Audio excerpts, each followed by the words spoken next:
When I met Jesus Christ, he was almost 10 years old, and he was helping his mother push a trolley full of all they owned. And because they couldn't find an inn they could get in, they were heading to the city and leaving Bethlehem. Couldn't you perform a miracle? I'm out of them, he said. I tried turning nothing into warmth, but it just made my mother cry. It just made my mother cry. Mary Magdalene has become a man, and tonight he's old, and she has been riding my tram. Now it's late and she's trying to sleep beneath the poster for a bank. Your dreams are important to us as it bathes her face in gold. Come give us your natural gifts, we make wealth from toil. Come pretend for history's page that we're advancing Australia fair. Let's pretend that we're all advancing Australia fair.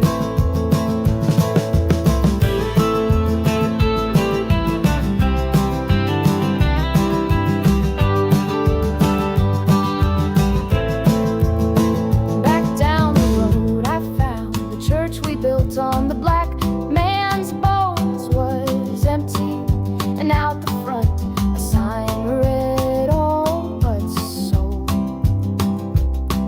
A sign read all but sold.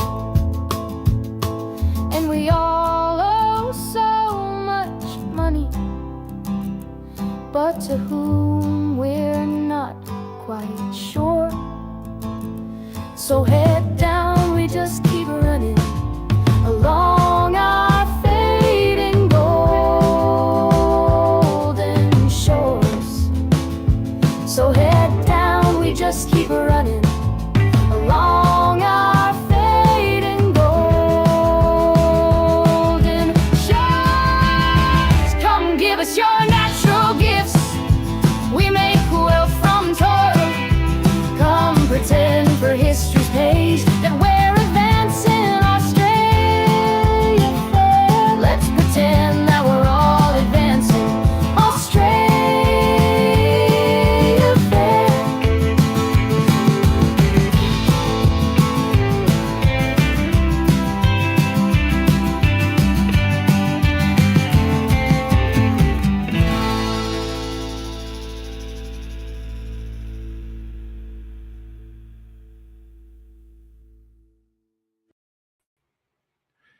Before I bring in the great George, there's just one announcement. There's two announcements I have to make. And forgive me if I've got it wrong, but I'm pretty sure today is Dazzle's birthday. And I guess she would have been 19. I'm sorry if I've forgotten. Yeah, this girl, I still remember her. We've got she gave me a turtle. It said, "Take me everywhere you go, Uncle Michael." So it sits on our dashboard wherever we go, because a turtle was her token. For those who don't know, the story was at the time that Dazzle needed a double lung transplant because her lungs had been injured by a previous vaccine, and because she wouldn't take the COVID vaccines, they wouldn't do it. Instead of giving her a chance to live, and she actually said to me, and I'll never forget it. And she was a beautiful little girl. Oh my, beautiful young woman, I should say. But I just want to show you this. So this was a photo I took. One of the last ones I took before I see her was at Christmas, and she said she knew it was a risk with the operation. That's why they said it was too risky. But she said she would rather die on the operating table trying to live than sitting here in this hotel room waiting to die, and I'm a hospital room, sorry, and yeah. But at the same time, there was another woman. I don't have a picture here now, Vicky, and Vicky needed a heart transplant. She was in Victoria, and she couldn't get a heart transplant because she wouldn't take the jab. Well, I believe she's passed away today as well. So my condolences to her family, and here is where we are. I can't do this with someone speaking in my ear from across the bus and stuff like this. So let's get on with Kesic. But before, yeah, no, let's get on with him. Here he is. Hey, George. Sorry to have a somber thing to get in, but that's just the times we're in, and this is it. You know what I mean? Yeah. Yeah, look, yeah, very sad, and oh, nice to remember, of course, and that's a lovely photo you had of you too. Yeah, no, weird times, crazy times, and just putting things in perspective. I think still in Germany at the moment, you've got to get euthanized, you've got to have your jabs up to date. So that's just to put it in perspective. So, so let's get it in perspective, right? Can you anyway, can you imagine if you were Monty Python now? You give up because I couldn't keep up.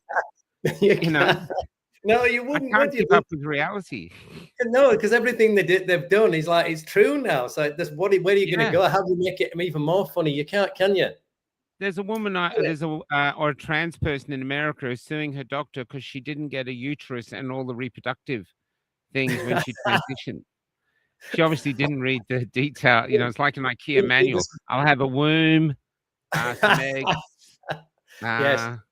Yeah. And she didn't read it. Didn't read the details. All she got was. No, it's in the fine print. It's in the fine print, Mike. Come on, you've got to look at that. You've got to look at that. Anyway, it's great to be here. Good to see you. You're looking not a day over 75, man. You're looking good. Thanks, George. There's now the reason I brought you on. We George and I have one thing that we want to apologize for because George's birthday just had his birthday. He was 32, and he's a Pisces. Yes. And I am within sight now of being 60, so I'm a Pisces. Now Pisces are generally pretty cool until we found out someone else we all know is a Pisces. Daniel Craig. Albanese. Oh, get lost. No, that's Albanese is a Pisces. Oh my God. So how did that happen? How did that happen? John Bon Jovi. That's a bit better. Bon Jovi we'll keep John Bon Jovi. Yep. Oh, yeah. Okay, that's cool. He's all right. He's a keeper. There's a lot of Pisces out there. There's Daniel Craig, keeper. Yeah. He's a keeper.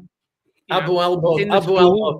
Yep. Abu Albo can go. We don't want him as a Pisces. He's get off the reef. It's like Finding Nemo, but it's the other way. It's Nemo, get lost. Piss off.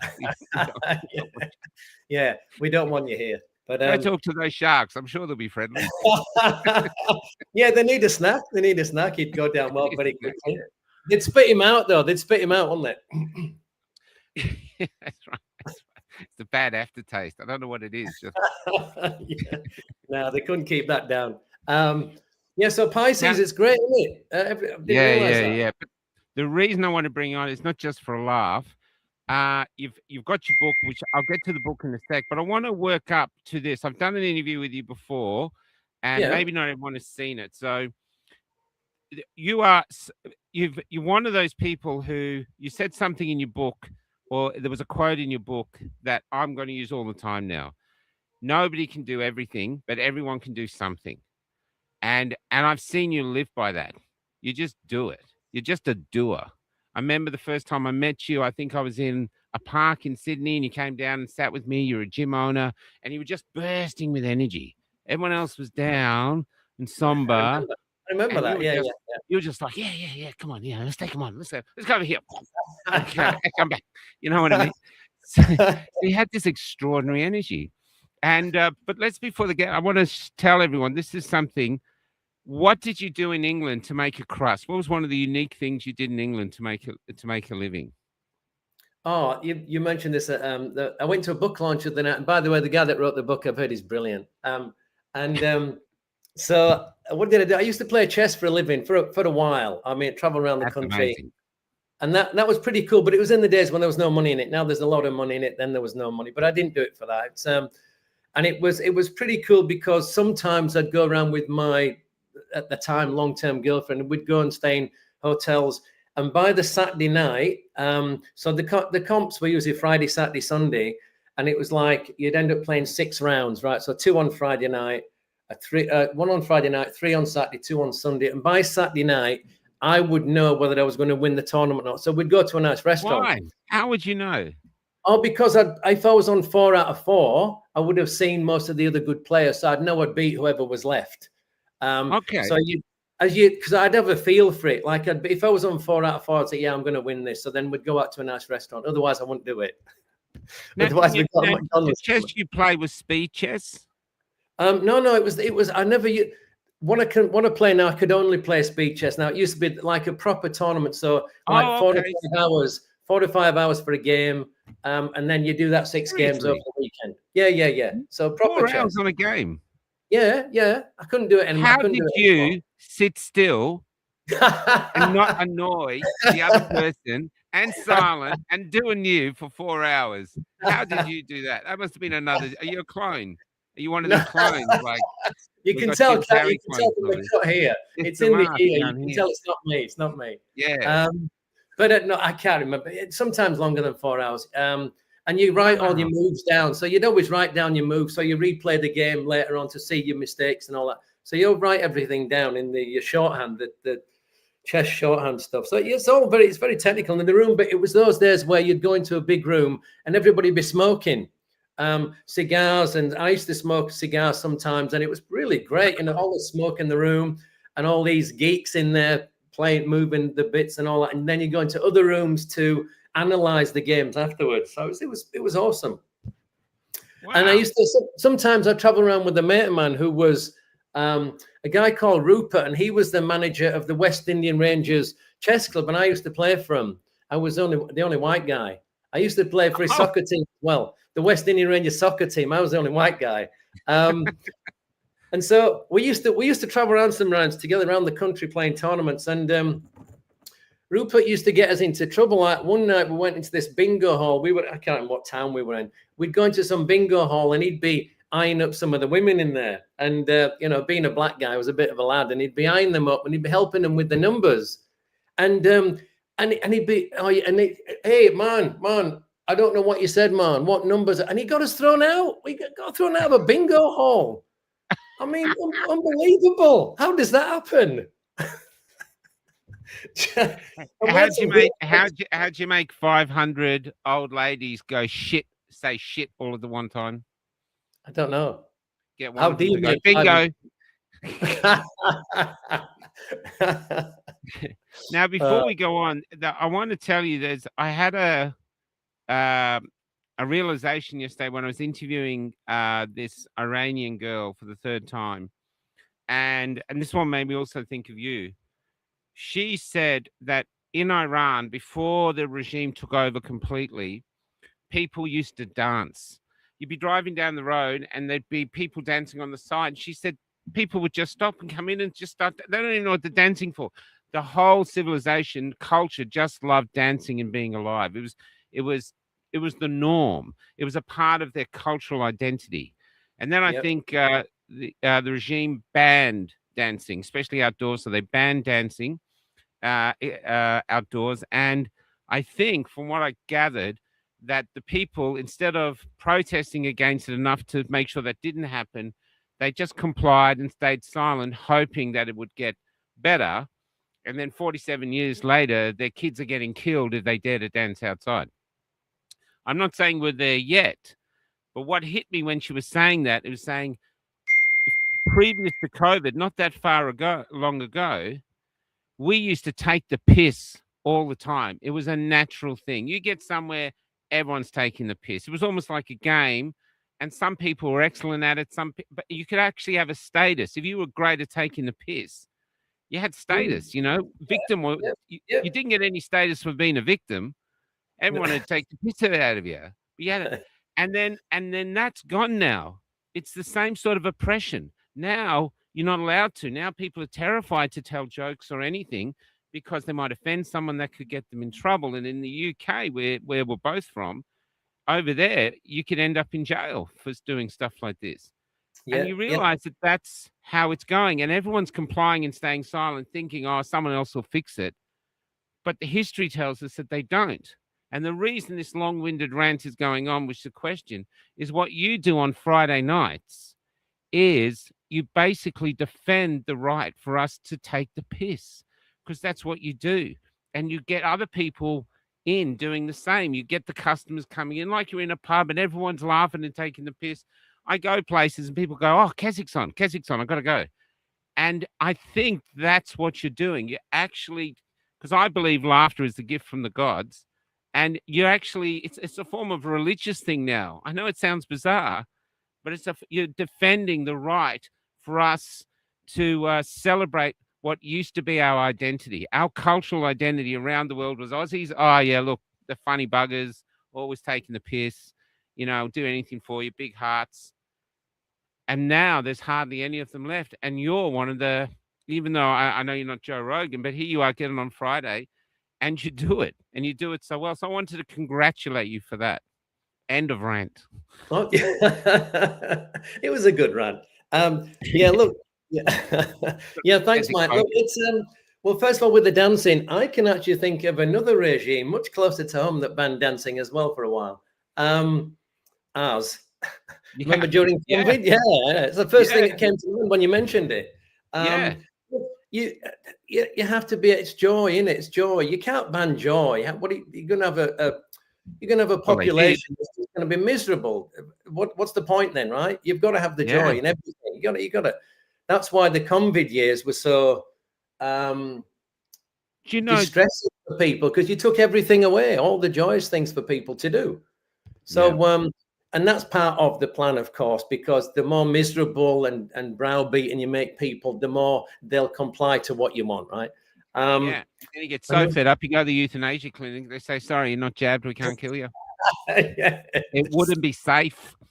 Yeah, exactly. I don't know who for, but it doesn't matter, does it? Someone. But I just want to say, when we're going around, I was in this bar and the owner said he would get shut down if people danced. So he told them, he was there going, it's okay, we can work around it. Just pretend your feet are in 2 shoe boxes and you're not allowed to move them. So the top thing you can move, but you're not allowed to move your feet. And that's Did that work? I was thinking, this is mad, because I don't know where we were, but I bought a beer and I was only allowed to drink it sitting down. He goes, you're only allowed to drink that sitting down. Oh, no, I remember that. Yeah, shit. I'm thinking, what? He goes, what's the difference if I drink? I mean, there's a little person in Geelong. She was the best, Lisa. And I met her, we were at a gathering and someone punched me in the ass really hard. And I turned around and there she was, like a female Peter Dinklage. And she said, I'm your biggest fan. And she was so funny because she said she'd be walking around and they go, put a mask on. And she goes, but if you're sitting down, you don't have to put a mask on. And she goes, that's where I live. If you're sitting down, that's my... So, but... Well, it just sense won't go through. It's compliance, is it? It's crazy. And it's what you're saying about humor, and you're not allowed to larrikins. And look, we've always been good at banter. The Aussies and the Brits have always had a very similar sense of humor. And some people on my show are great. They're so good with the comebacks, right? And it's like, and all that.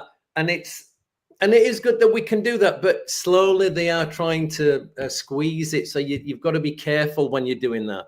It might upset someone. You probably don't say anything, but someone could say, oh, well, you said this, and it meant I was upset because, you know what I mean? So that's why comedians for quite a while were scared to do any material. But now, especially in America, they're allowed to do it again because of Trump, because it's kind of changed a bit there. Yeah. But here, it's kind of going the other way. Same in the UK. That's a shocker. Man, I'm glad I don't live there. I know. But your mum lived there, didn't it? Sorry? I mean, your mum lived there, because I know you don't talk about yourself much, but your mum lived there and you lost her and you couldn't get to her, could you? Because of the friggin' jab stuff. Yeah, because I want jabs, I couldn't fly and all that business. So, yeah, and it's pretty, well, it was sad that she was alone in the end, more or less, which was she didn't deserve to go that way. But yeah, the larrikin thing, the sledging, it's the sledging that we've always been good at, but it's it's usually done with fun, right? And so it goes back and forth. And we've always been good at that. It's a fine thing, isn't it? If your tone's a little bit out, it's an insult. But if it's spot on, it's funny as shit. You know what I mean? It's timing, and it's timing. It's timing, it's tone, it's how you say it. It's but you know, over the years, I mean, I've done numerous jobs, and everywhere I've worked, there's always been 2 or 3 comedians at the workplace, which are the highlight of the workplace. You know, people love them coming in. They love working with them. You know, they just, it's almost like they lubricate life, because it can be tough. But then if you're working with someone who's got a sense of humor, it's like, yeah, come on, we'll have a good day, whatever we got to do, you know, and that's how we get through it. And that's what you're doing, George. So it's, you know, 10, 15 years ago, we didn't have podcasts. You'd probably be on in a school of loads of people doing it. But literally now you're one of the owns, because everyone else is out there, you know, trying to be serious. You know, the world's ending, this and this. And there you are, just taking the piss every Friday night. I think and the other thing you do, which I think is revolutionary, Ryan did it. Ryan Etherington did it too for a while when he was having his shows by himself. But you make your time in the podcast like, it feels like Cheers, in that Cheers show, where people come in and go, "G'day, Dave." You know, Dave's another one. Dave's a great larrikin. Dave, you come in and it's just like coming in and that's what you like. So it's a place of warmth. It's a place where you belong, and it's a place where you can take the piss. You know, everything's not so heavy. And so I want to congratulate you on that too. This is stuff that you do, and you do it really well. I know we pay you $1 million a week, so, you know, you're doing it for money. Hang on. I got to talk to my accountant. There's obviously been a mistake there. So bloody admin. You got to watch those buggers. Oh, it's the fees. Oh, the fee. Yeah, of course it is. Of course. Yeah, really. Yeah. Thanks for helping me out. Well, he's on the 99.6% fee rate. So, you know, it's a lot. Yeah, good. He should be. Yeah, look, the dollar issue would be all right, but $1 billion, geez, where did that happen? I think I would have paid attention to that. You know, I'd probably even gone longer. But some people wanted me to go to midnight. Says I don't think so. I can't do that. Now, for people who don't know, what the hell is it with the llamas? Oh, with the alpacas. Get it right. Come on, they're alpacas. Those lovely things. Look, How do you tell the difference first? How do you tell the difference? Oh, easy. One's an alpaca and one's a llama. I think it's where they come from. I think some are in a part of South America and the other was in different. I'm sure one of the people watching will know the difference. Okay, so how did that start? Look, it started, and now they're an integral part of the show. Everybody who watches it always mentions the alpacas. They've got to be in there, right? And that's they're on these this wristwear that I created as well. If anybody's interested, it's got the alpacas on. Wokieverse, Worry, and Energize Me. Look, one week near the beginning when I started it all, I said, we need bouncers on the show because there were a few people late coming on, right? So jokingly, I said, one of the ladies who watches it says, "Can I be your bouncer?" And I said, "Yeah, sure, that's fine." So she was the bouncer, but she was far too friendly. So everybody that came on late, she said, "Hi, great to see you come in." And I said, "Look, that's not how we do it, Belle. You're not supposed to do that. That's not what a bouncer does. You're supposed to keep them out, not bring them in." So I fired her. Right? I said, "Sorry, you're fired." And so then the next week I thought, okay, I'll go more professional. So I said to everyone, "Look, I've hired a professional team. They tell me they're brilliant at bouncing and this is what they're going to do." Anyway, they were crap. So I fired them. And then the week after, I thought, I know what I'll do. And suddenly I had 2 alpacas on the door because they came to me and said, "Mr. George, can we do the job? Can we do the bouncing?" I said, "Look, you're really sweet creatures. I don't know if it's going to work." Anyway, they did the job. And the trouble was, the first week they started, I had technical issues and I couldn't get into the studio because I was like 40 minutes late to my own show. And then I told everybody, I said, "The bloody alpacas won't let me in." And I said, "But it's my show." And I said, "You guys, you've got to let me in." They said, No, Mr. George, you said don't let anybody in." And I said, "But not me. It's my show." So then the following week, I said, okay. They said, "Can we bring some cousins?" I said, "Yeah, sure." So now I've got 350 of them outside the front guarding the place. Oh my God. So basically, and of course, someone said to me once, what's the thing about the alpacas? And they thought they were all real. I said, well, no, they're just sort of imaginary alpacas, but they're guarding the space. So people now, when they're late, I said, you've got to give them a pat on the way in, pat the alpacas on the way in. And all 450, and they keep multiplying. And I said, look, and when you come in, the one thing you must do if you're late on my show, you've got to say thank you for your patience. And then nobody gets upset. Don't say, sorry, I'm late. I said, it's completely different. So that's the story of the alpacas. So everybody who watches it knows what it's about. They do. Well, yeah, actually, there's a lot of alpacas out in the countryside. Actually, they're everywhere, and they're actually really aggressive. Apparently, I talked to a farmer. I said, "Do you use the alpacas to protect the sheep?" He said, "Yeah." I said, "Do they work?" And he said, "Yeah." He said, "If a fox comes in or a wild dog," he says, "they beat the hell out of them, stomp them to death." Oh wow! So, yeah, they do spit a bit. I don't mind that, but they're pretty cool creatures. You must admit. Yeah, they are. And it's a bit of fun, something different. You know what I mean? Something different, and people can associate with it as well. And I said to people, I said, look, these are life-changing. If you're a guy and you're looking for a woman, just wear one of these bands, and then when you meet the woman, you say, and she says, oh, what's that? And you say, that's an alpaca. And this is the important bit. I say to them, look, if the woman is stunning, you say, look, I watched this show, and you've got to watch it. This guy, George, is brilliant. And it's all about the alpacas. But if she's not stunning, then go, fill your boots. It's all yours. But they'll go for the alpacas, and then you're in. So life-changing, Mike, the life-changing. Do they actually shear them? Now, shearing a sheep looks hard enough, but shearing an alpaca, there's something that's turned around every time you can. It's spit in your face, So I don't know how they do that. But now, the other thing you do is you do the Forest of the Fallen. Sometimes with rosemary, but I think you also do it by yourself this. But you've got, and that. Now, the interesting thing, you've got this really positive energy. And this is a place when you're doing the Forest of the Fallen, where a lot of people are quite shocked by what they're seeing or revealing that they've had vaccine injuries. So how does your positive energy interweave with the Forest of the Fallen and the people you're meeting there? It's a good question. Obviously, I don't wear. That's why I got the job. I'm good at questions. I said you're good, Mick. Yeah, and you're getting $1 million a show. So as long as you don't have the same accountant as me and manager. I do. I have the same accountant. Oh dear, I think it's Guy Sebastian's manager. I think anyway. So I'm going to fire him. Now that I found out I'm on $1 million a show. Shit. Yeah, that's right. Right. I think the good news is he's in Dubai, so he's not going anywhere at the moment. Well, hopefully he enjoys it. But I thought it was a bit harsh of Iran firing rockets into Dubai airport just because they don't like the duty free. They think it's a bit expensive. But look, so they're trying to blow it all back to Iran. They think if you hit it just right, all the whiskey's going to go flying through the air. They just got to catch it. Good luck with that. Look, obviously, Forest of the Fallen, it's more subdued. Like I don't wear the cap. I'm nice to people. I smile and we talk to people, and you've just got to be open and have that energy. We get some pushback.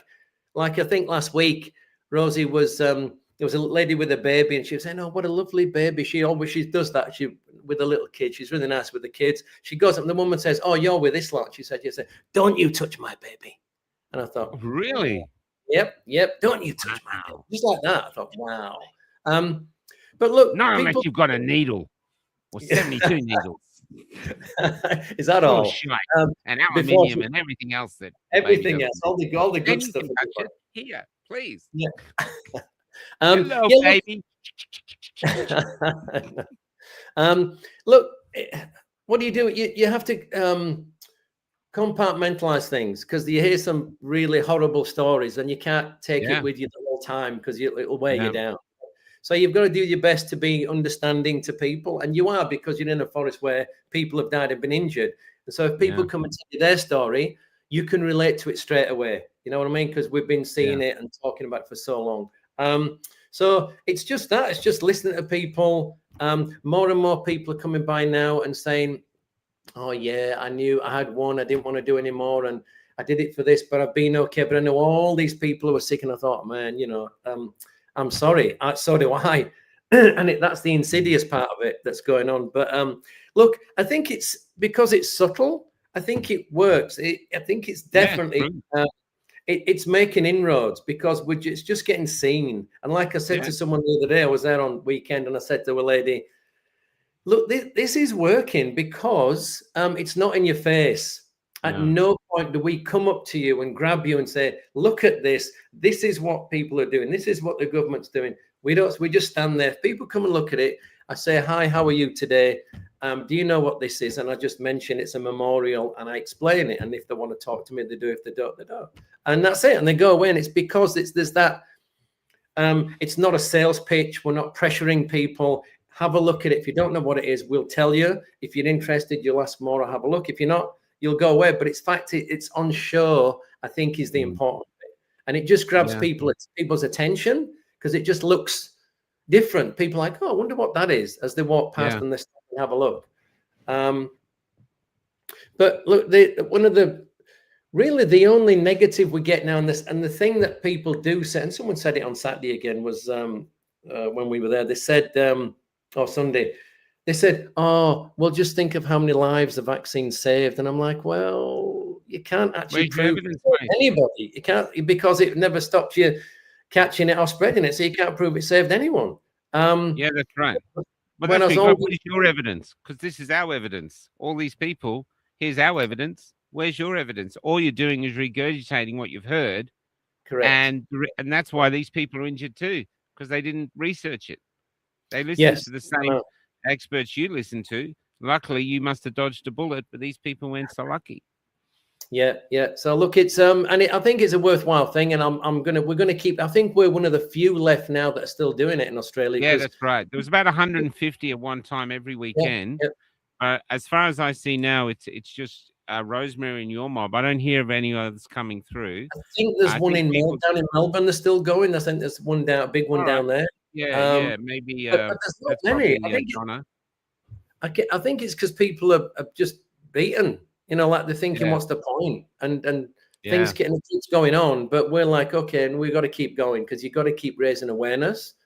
Well, the other thing I can ask you too, sorry, about the same thing, is because you're so upbeat, and then you've got to take in all these sad stories. Where do you store that? How do you get that out? Do you go and do, because we'll get to pickleball next, do you go and just train and this, or do you process it, or do you use it in your book? Look, I meditate. I do meditation in the afternoon. I do a bit in the morning, and that helps keep me still, inside. Because as you know, there's a lot of shit going on. Everybody's got something going on, everybody that you meet, right? So and you have to understand that. So you've got to find your way through. Look, I'm a positive person. I have a positive energy, and that helps.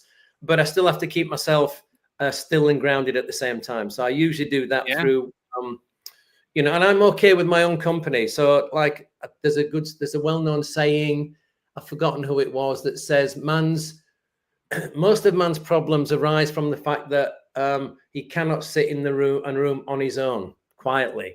And I can. So I think it was Descartes, someone like that. One of the philosophers said something like that.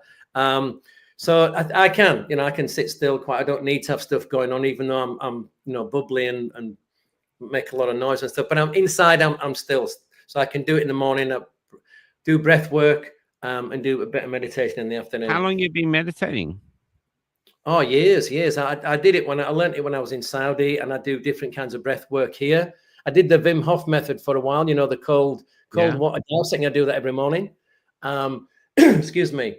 And so that kind of sets you up for the day. You know what I mean? So as long as I'm grounded first thing, I'll make sure I do that before I go out the house, 10 minutes. Then I'll have a cold shower, and then I'm set up. And then if in the afternoon, another 10 minutes if I get a chance. And that's cool. That works for me.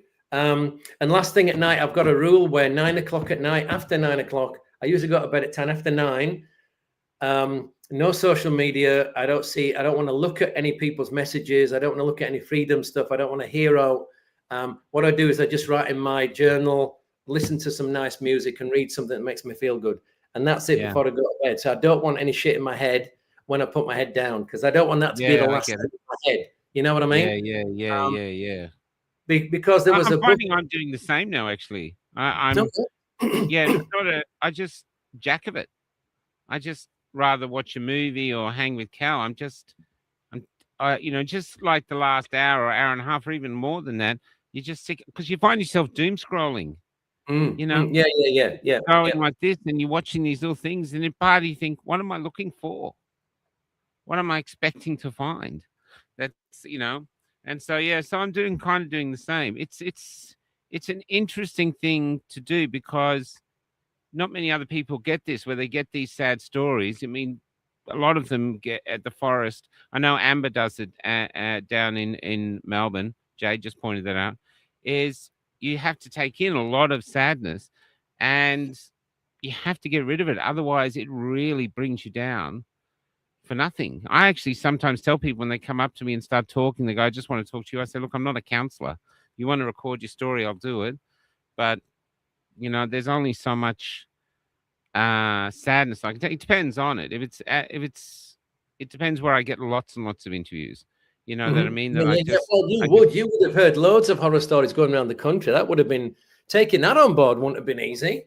Yeah, we still get them coming in online. Every day there's just horror stories here and there, and you bleed for these people, but it's important. These people are really suffering. There's anyway. That's me. Get on it. Now, the other thing you do, and this is huge, this came from a woman in South Australia, the one who designed your T-shirt, and Rosemary Marshall really kicked it off. She made it.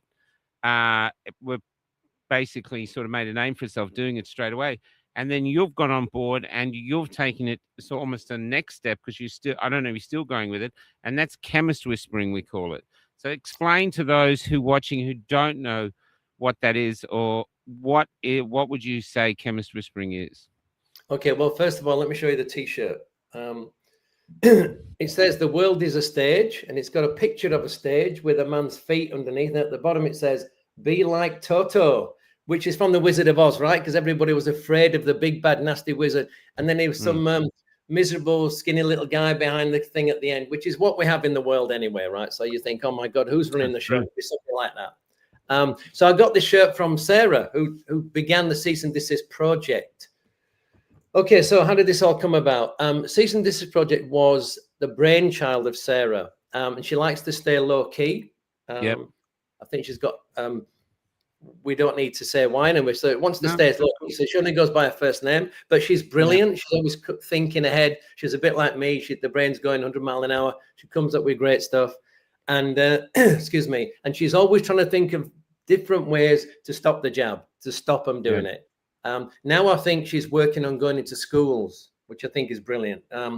We were looking at going into nursing homes, but that didn't quite work technically, because it's not the nursing homes that are jabbing the patients. They actually get government nurses to come in from outside, and then they do it.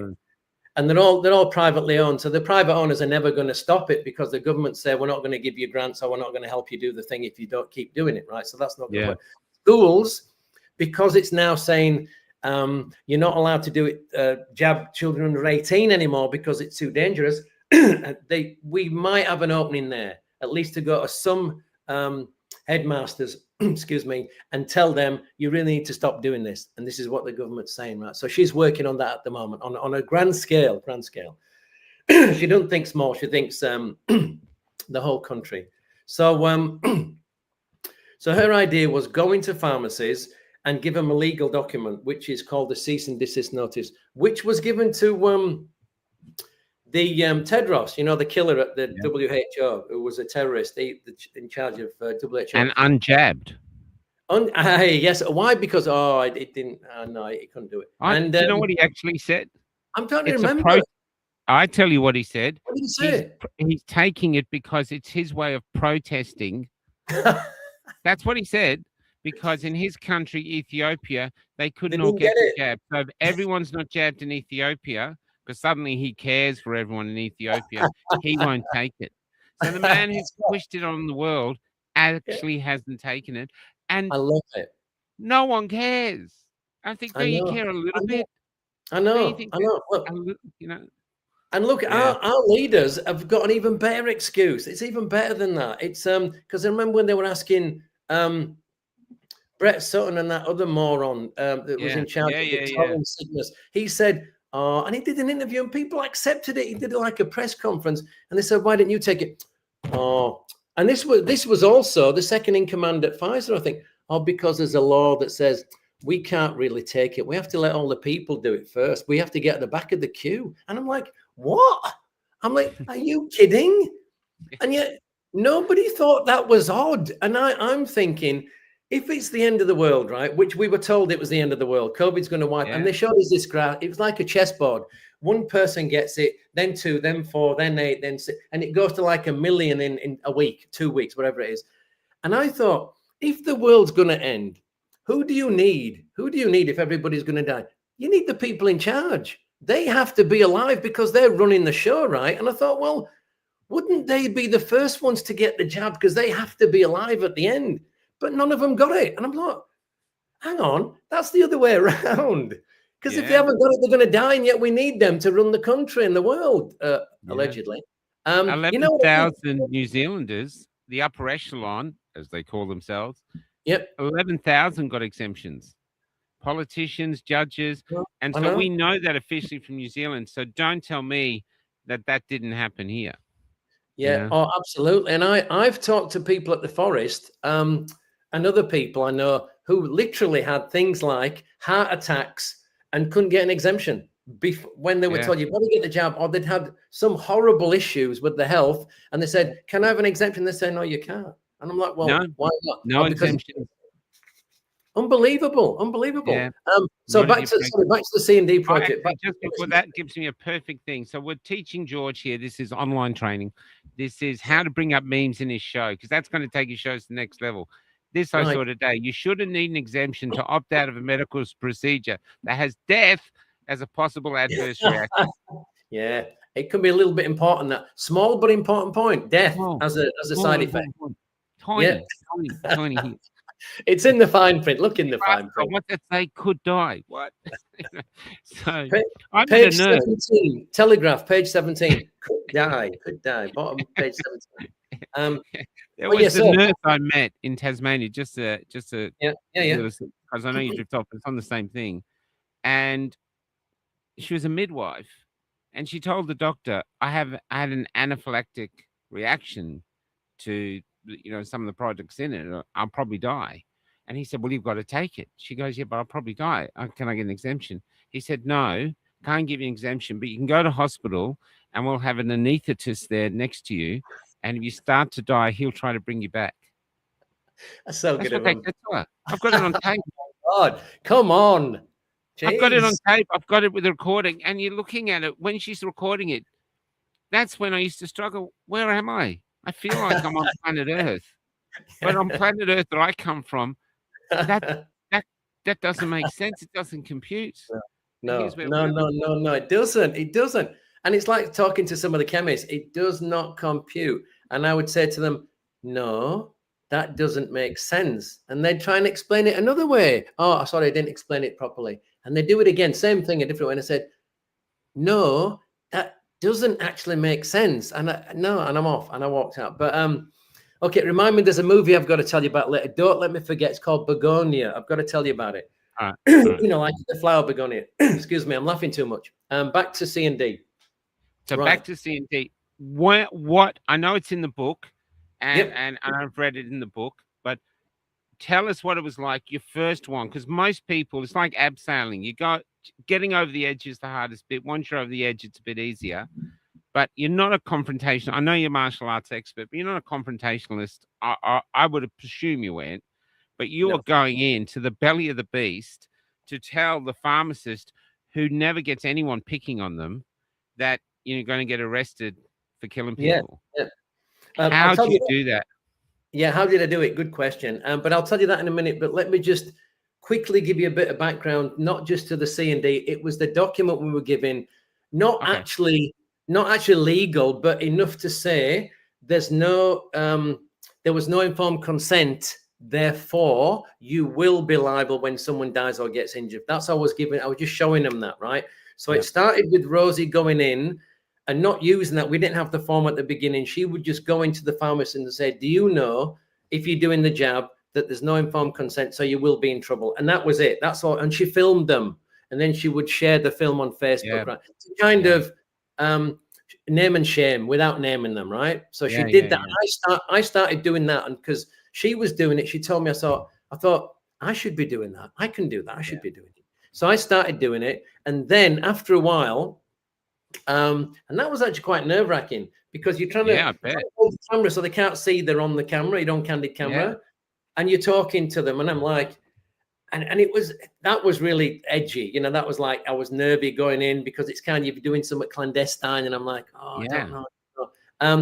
But then Sarah got in touch with me and said, look, we're doing this thing called the Cease and Desist Project. Do you want to be on board? I said, I'd love to do it. I'd love to do it. So then she sent us the sheets because she printed them all out. I got them, and then I started going around to chemists and stopped filming because it was too difficult trying to hold the camera so they didn't know they were being filmed and have the A4 sheet of paper to give to them, right? So the camera went, and what I did was I just gave them and you like you said, the first time I was shitting myself. I bet. Because you've been a bad boy, right? Not worse than that. You know, stuff I would never dream of doing, right? You don't go in and kind of will confront these people. You're going into the lion's den. They're not going to say, oh, thanks. Well, that's great to see. I really appreciate you giving that. Serial killer. I didn't know. Exactly. So I thought, that's not going to happen. So you've got to have a thick skin. You've got to be able to not take it personally. And you've got to be able to put up with some shit, right? So I'm like, okay, I can do all that. I can do it, right? So I started doing that. And then, and it did get easier. It got easier because initially we had a script, you know, you go in and you say this, but I got rid of the script pretty quickly and I kind of just made my own thing up and ad-libbed and worked with what they said to me, right? But mainly what I found in the early days was very arrogant, very ignorant, didn't want to know any of it. And then after a while, the next phase was we would give Sarah got a printed sheet of all the Pfizer adverse events. There's like 1,261 or something. Yeah. So we had it all on double-sided A4 paper. So then you'd go in, give them the cease and desist, and offer them the Pfizer trial results. Because I say, do you know there's 1,261 adverse events on Pfizer's website? So you go look it up if you don't believe me. And it was highlighted the website there. And I said, there's no informed consent because you've got to tell them all of these 1,260, 500 of which are very nasty. And you've got to tell them all of that. And you've got to tell them the benefits, crickets at that point, because there are none. And you've got to tell and you've got to tell them the things that could have taken to stop COVID, you know, at the beginning. So the things, prophylactics and things right at the beginning, like ivermectin, hydroxychloroquine, vitamin D, and they didn't tell them any of that. So, now let's have a go. Hydroxychloroquine. It took me 3.5 years to finally say that correctly. Well done, Mike. Congratulations. Well, I work with Oosterhouse. He says, and, you know, they don't need these big words. You know why they have them? It's like mechanics. You know, the mechanics are all talking mechanics. Yeah, so you know, I do what I'm saying. You know, that's why they do it. They don't need a big word like that. They're just going, there's no use having 10 years of schooling to become a doctor to walk out and going, yeah, you want some Bex? You want aspirin? No, you know, you've got a gammy leg. No, you've got a you got a gammy leg. Yeah. Look, and the fact that you can say hydroxychloroquine now, I think you're worth more than $1 million a show, Mike. I thought you give yourself a raise, I reckon, for that. Yeah, give yourself a raise. I think so too. So so that's what I was doing. And I said, look, and just because you're not telling anyone about this means there is no informed consent. And some of them would say, well, all drugs in this pharmacy, they all have some side effects, but we can't tell them all of them. I said, well, this is different. There's some really nasty stuff in this. And you really have to, because I know personally, I'd say to them, people who've died and been injured from this, and they'd say, who are you? A lot of times, who are you then? Why are you doing this? Well, I said, I'm just a concerned citizen. Because I know people who've been damaged, and that's why I'm doing it. And look, and I think the first year I did it, I covered about 72 pharmacies over the first year, and out of those 72, probably 4 said thank you. That I didn't know anything about the liability. I didn't know anything about the adverse events. And they took it off me and said, thank you, we didn't know. So that's 4 out of 72, right? But then something changed after the 72. What changed was the new directive from the government. And I took about 2 or 3 months after I'd done the 72, a couple of months off. And then Sarah said, oh, this new thing's come out June last year, where the government said, there's a new government directive saying not to jab children under 18 because, reading between the lines, it was too dangerous. The wording was the benefits do not outweigh the risks, but between the lines it says too dangerous. And it actually said on there, children were never in danger. And that's the kicker. That's the kicker, because remember, kids were forced. Everybody was forced to get your kid or you're going to kill next door's granny. There was all that shit. Yeah. And they were never in danger. So armed with that, I went back and revisited all 72. And I said, wow, man. And I did that in 3 weeks, and I don't know how I did it. I mentioned this at the launch the other night. I said I was driven. I did the 72 in 3 weeks. I said I don't know how I did it, and I went back, and 66 of them were still operational. Some had moved or were having refurbs of the business, whatever. But out of all those, I went back to, and the new ones after that, because they did another 100 or whatever it was after that. 30% of them, over 30% of them, didn't know anything about that new directive. They didn't know it. They didn't know it. And they were still jabbing kids. I had no idea. And I said, but how did that work? Because when I saw that come out, you know, the Prime Minister came out and said that in a message to the nation. It was on TV 24/7, you know. In actual fact, they hid it on a website and they didn't announce it at all. People had to find it. So when they wanted us to take the juice, bang, bang, bang, bang, bang, you'll die if you don't. And once they realized they'd effed up and they had to probably legally do it, it's like, there's that. Yeah, sorry, what was it? Page 19 in the Telegraph. That little bit. Right. And that's how it works. You know how laughing, it works. But it's evil. It is. Of course it is. This period is a period where the Albanese came out the other side and said those people who are approached by who like Pauline Hanson, it's the dark side of the darkness in them that's attracted to her. But in actual fact, they've lived in darkness. It's their darkness. They won't admit vaccine injuries. They just won't answer a question. You can't get a straight question out of them. But they believe they're in the light. They believe, I'm optimistic, I'm this, you know, that's how he goes. But the fact of putting that out is a form of complete disrespect to the nation. They should have actually said, oh, hold on, we've made a mistake here, it's come out, we could be injuring kids. You know, that's what humans should do. But you know, of course. Yeah. Oh, look, Mike, of course it is. And we, especially when you think of all the shit that's come out in the Epstein files, of course that should be thinking. Kids shouldn't be damaged. None of that rubbish, masks and all that for kids. It's child abuse. But the fact is, when they were pushing it at the beginning, of course, there's announcements every day. There's emails to all the pharmacists. There's saying you've got to do this. Let's get it out there as fast as possible. But when they're backtracking, when they are cutting back on everything and changing everything, then it's a whisper. They're not shouting loud. It gets quiet and small. It's not on the front page. It's now on page 22 in the Telegraph, and it's got that small now. So it's like when they do a retraction. It's a tiny little thing on page 18, a retract. Oh, by the way, that was wrong. But they don't put it on the front page, even though it cost like 1,000 lives or whatever that particular problem was. So the fact that the pharmacists didn't know, they had to go looking on the website to find it. And that's why a lot of them didn't know the new directive. But it blew me away. It blew me. Some of them, so I said, so you're going to stop doing it now that you know? And some of them said no. And I said, what?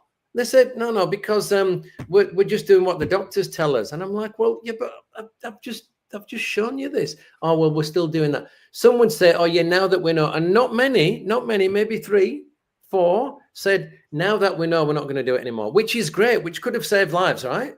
Even if it's one person says we're not going to do it anymore. But 3 or 4 did. But there were some absolute shockers, man. I tell you, I went to... the other thing, George, I hate to say this. It's I interviewed, how do you say this woman's name? Lethal, Leslie. lethal. Oh, that's now lethal. I'm shocked at how quickly people lost their compassion for others. That's Yep, always remained with me, lethal. That's one of the, yeah. It's why I try to when I capture stories of people, I always gravitate towards the empathetic ones to see if you can yep. still move people to actually get their empathy refired. Um, Now what were you saying? What were you saying? So you got the chemist, you got this. It's but in fairness to the chemist though, these are really busy people. And when they get home, there must be a gazillion emails they got to get to. So if the government puts out one little email with this tiny little thing, you can understand why they missed it. Yeah, but they didn't. They didn't get emails. They had to go looking on the website to go find it. Because I'd go They into didn't some get and they'd sent say, an let me email. check. They'd say, let me check. And they'd go into the government website and say, oh, yeah, we're not, no, that's right. We're not doing under 18s anymore. So, well, that's good. And so, but it was incredible. So in total, I went to 235. But and just it was just the conversations, that the ignorance, that, and like one guy I went in, I've got to tell you this, I went into one in it would have been Roseville. Went into Roseville, one there, and I go in, I say, you're still doing kids? And they're always busy. They are flat chat pharmacies wherever you go. There's a lot of sick people for some reason. Anyway, Yeah. so I can't imagine what that is. So I'd go in and I say to the girl behind the counter, are you still doing vaccine for children? And she said, how old? Under 18. So she turns around to the guy who's obviously the head honcho.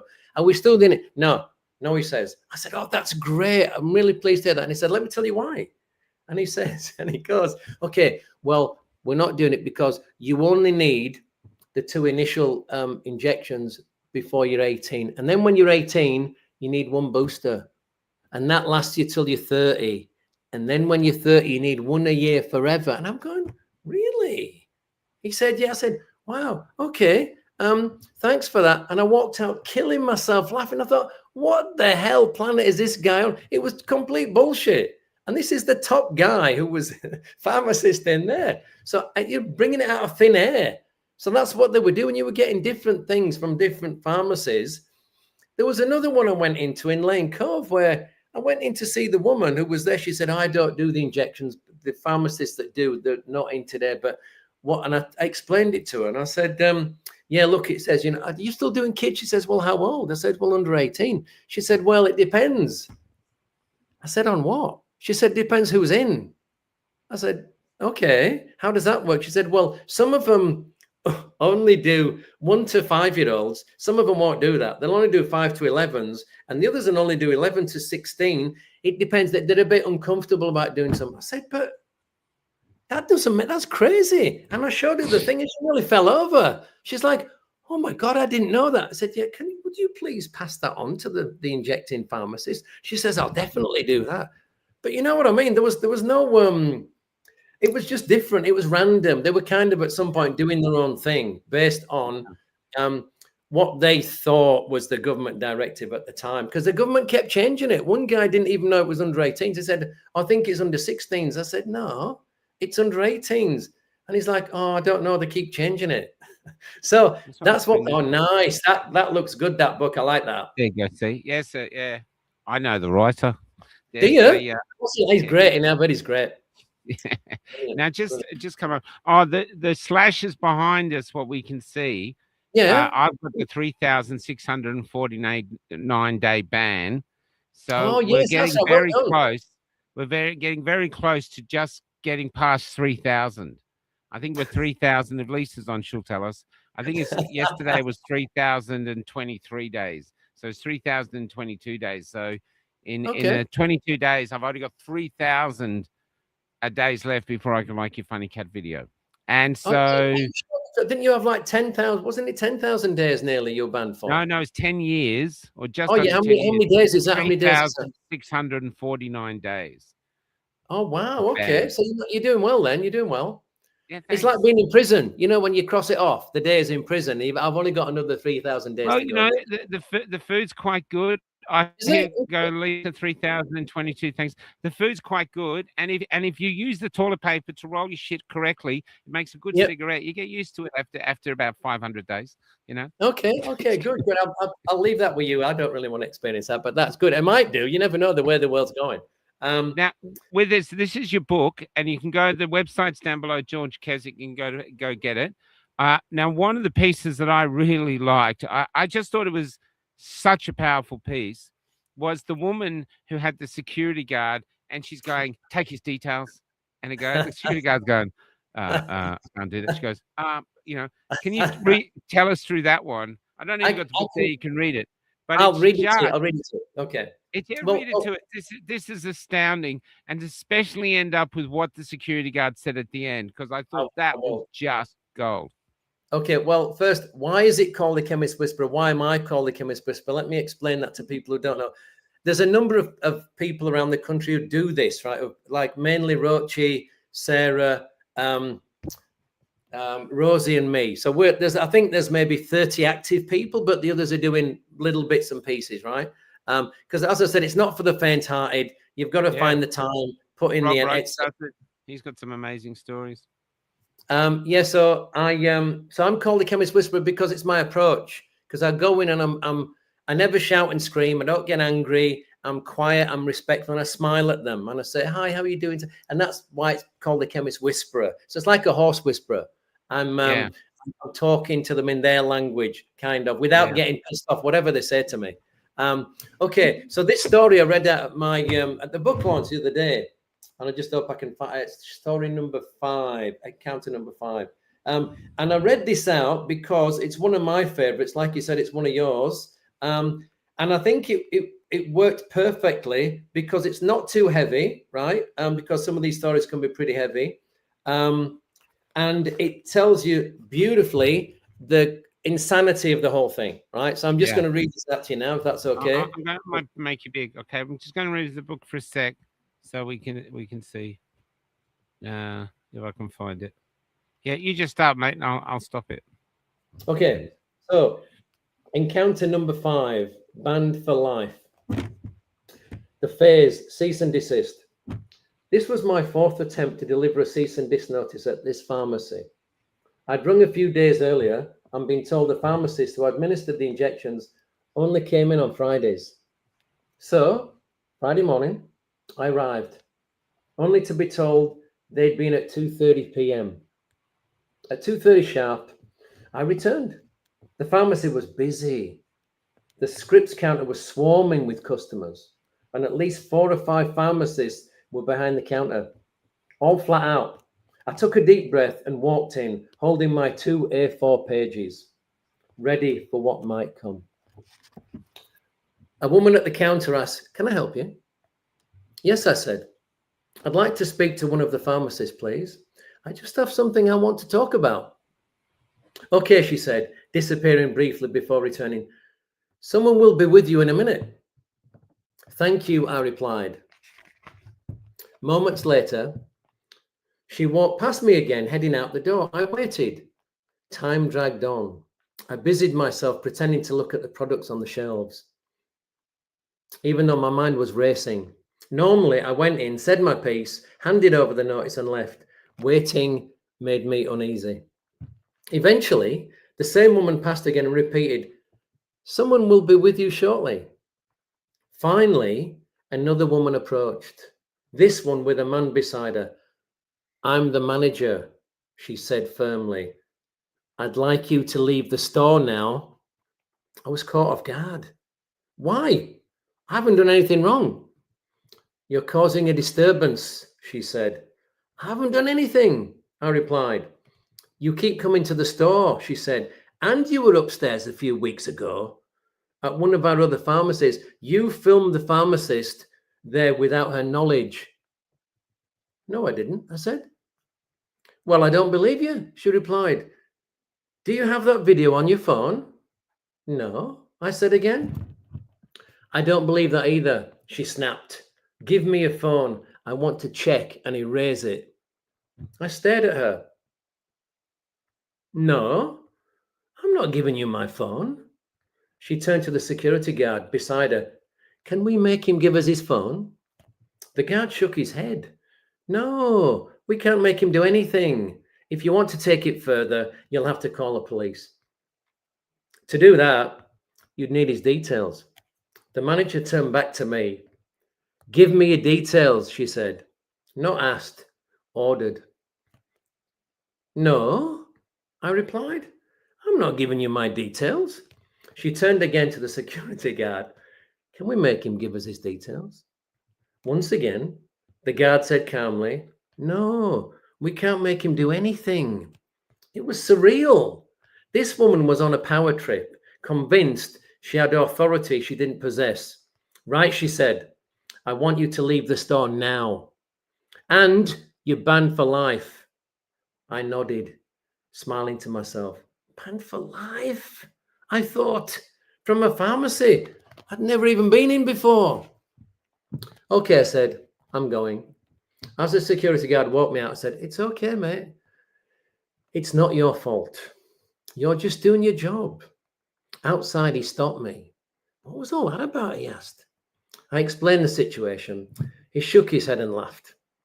They're ridiculous, he said. They can't make you do anything you don't want to do. You don't have to give them your information. Then he added quietly, I didn't get the shots either. That made me smile. Thanks, mate, I said. I won't be going back in there again. As I walked away, I couldn't help but laugh. It was sneaky. I almost admired their tactic. They'd stalled me long enough to call in reinforcements. It was the first time in my life I'd ever been kicked out of anywhere and banned for life. Before 2020, I could never have imagined doing something like this. But the world had changed, and so had I. I couldn't help but wonder what my late mum would have thought of it all. I think, deep down, she would have been proud. That's beautiful, man. Yeah. It was really, I could see him there. It's I could just see him there saying it, you know what I mean? And because we get this a lot now.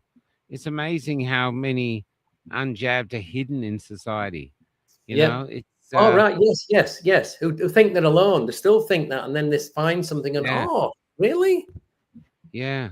But this other mob is determined to it's the compliance.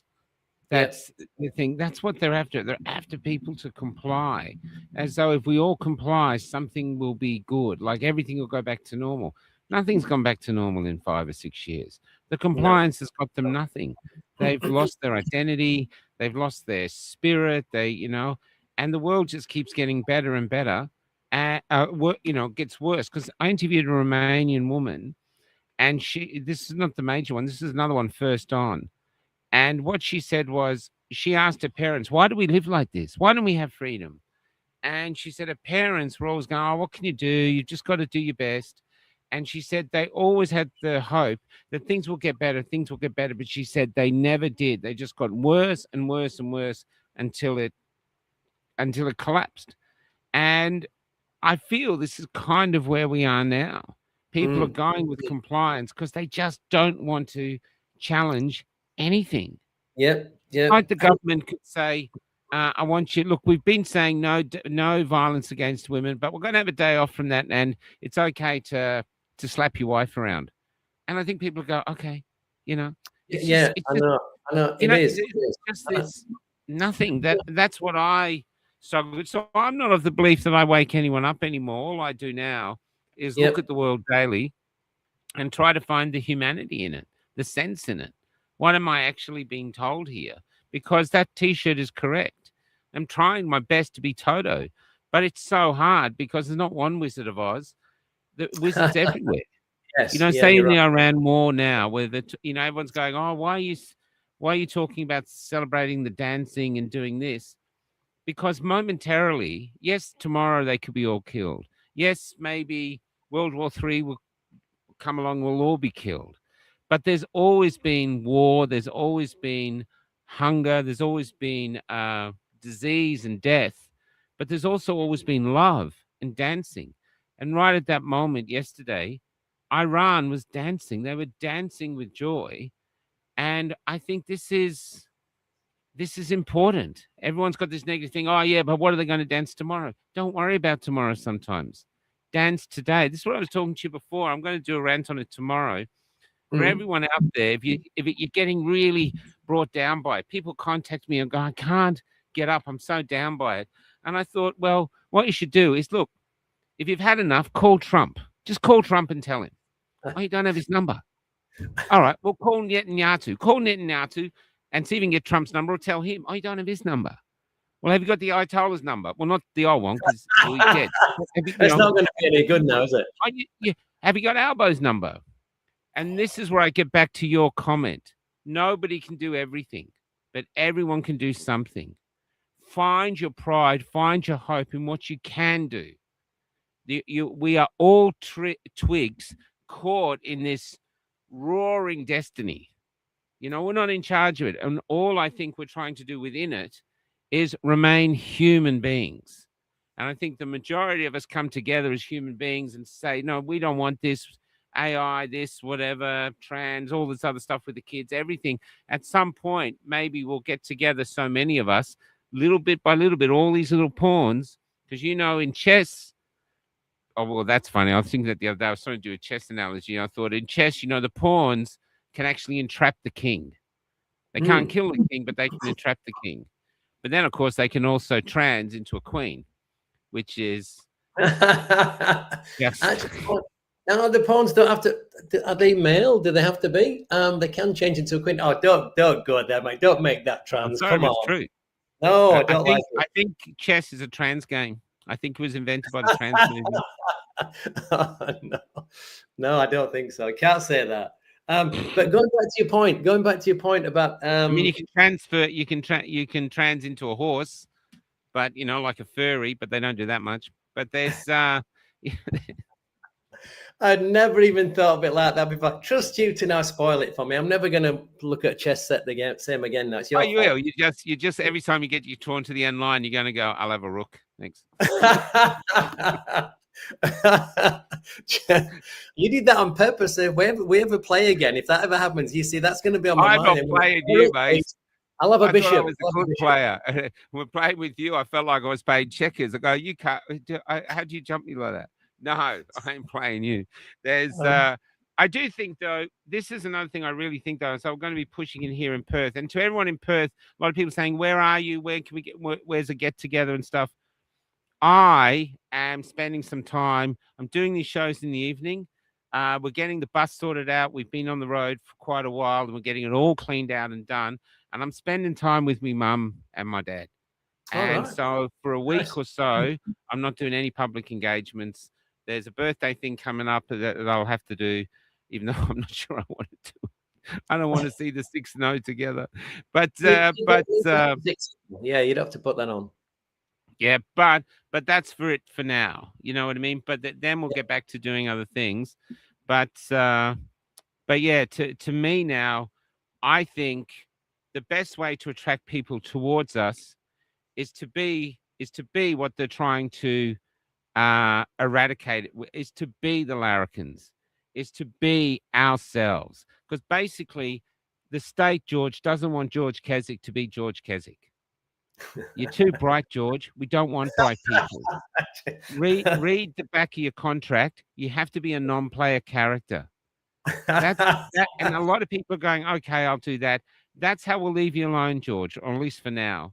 But George, you're out there. You're doing things. It's not good, George. This is the state talking. Stop it. And Stop it.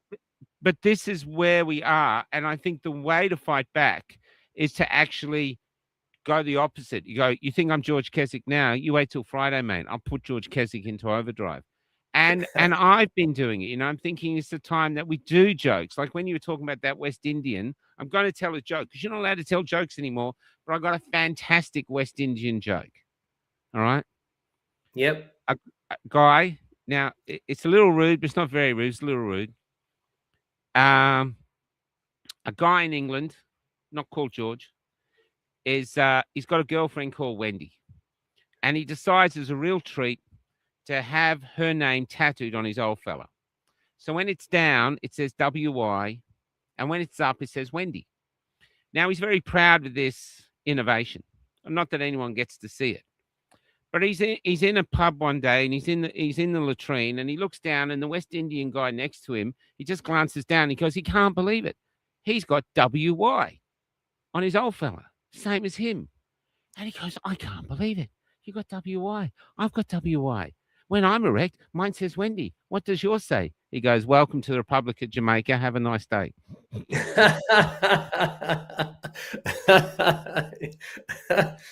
You're not allowed to say that, Mike. That's racist. Yeah, we'll have to cut that out. That's $1 million. But I was told that. I was a young waiter because I was in my 20s, waiting. I was pretty, so I got jobs as a waiter. I could hold plates and I could crack jokes. And you crack jokes was the reason you got the job. You made the audience, you made the people laugh. That's great. What a great reason for that. So that was one of the reasons they kept me. So, and I was sitting there, and there was this little guy, he was a hairdresser during the day, little Italian guy, and he would tell joke after joke after joke. And he'd have all these young people in stitches. He'd have this little staff room was just alive with laughter because this old Italian guy. And that's one of the jokes I remember. That's probably 40 years old now. Yeah. But it's this. I remember my son, last time he was talking to me, he was in the car and I was telling him jokes. And he was trying not to laugh. You know what I mean? Because you're not supposed to this. But so I just kept going on. And I'm thinking, it's the way to fight back. You think, how do you fight back? Go back in your memory, get online, find jokes, start telling jokes because they don't want you to tell jokes because it offends someone. Who gives an F if you're offended? And just because you're offended doesn't mean you're right. That's what Ricky Gervais says. Exactly. And he's correct. Look, and what else are they going to get us offenders for? They're going to get offended because, you feel it's this is what we have to do. Sorry, George, you want to say? No, it's like you just made me think of something when you started talking about jokes and making us laugh. But that's part of what we've always done as Australian. You'll take the piss out of someone, and they'll think it's funny, and they'll take the piss out of you, and that's part of our identity, or it was, right? And it made me think of. I play pickleball with a group of guys that we're all kind of the same vintage. And sometimes we go on about old UK comedy shows, and there were some great ones. And one we were talking about the other day was Love Thy Neighbor. I don't know if you've ever seen that. White guy and a black guy with the two main combatants in that. And some of the stuff that went back and forth, you would never get away with any of that now. And you remember Alf Garnett as well? You silly moo and all that. Unbelievable. That stuff, you'd never get away with any of it. But it was really, really funny because you had a sense of humor. You can't have one. It costs more. I have a perfect example of how mad we are. So I met some Iraqi refugees, and they wanted to do a play about an honor killing, but they just couldn't. They weren't playwrights. And I said, look, I'll write it for you. So I met them, had a chat to them, got into their culture. And it was true. They loved dancing. They come around. There'd be loads of people in the house. There was always people in the house. This was in Melbourne and Roxby Down. And you felt you were in a different culture. And anyway, we wrote the play for them. And they said, "Oh, you want to watch our favorite show?" And I said, "Yeah, sure." And they go, "You're going to love it. It's so funny." And they all got down to watch Mind Your Language. Now, Mind Your Language was the white teacher, if you remember, with a class full of Indians who were all trying to learn English. They were always taking the piss out of all the different accents, and they were just taking the piss out of each other. That's what the show was. You know what I mean? And you can't play it now because it'll be offensive to people from other races. Of course, but the people that were not allowed to see it because we're protecting these minor races or these other races from being offended. But the other races are watching it because it's their favorite show. They're loving it. Whoa, what is wrong with that? That's great, isn't it? Wow. That sums it up beautifully. Oh my God. Only a few years ago. That was only a few years ago before COVID. I remember thinking this, I Love Thy Neighbor. And another thing they told me, which I really loved about the Arab people, I know that'll get me in trouble, but I had a play where the 3 white Australians come together to choose a nursing home for their Alzheimer's mother who doesn't remember who they are. Anyway, the son suggests that they maybe take her life tonight together because, the play has 2 endings and the audience decides. And 58% of the time, the audience kill the mother. And it's It's a slight comedy drama, this and this, but it really F's with people's heads.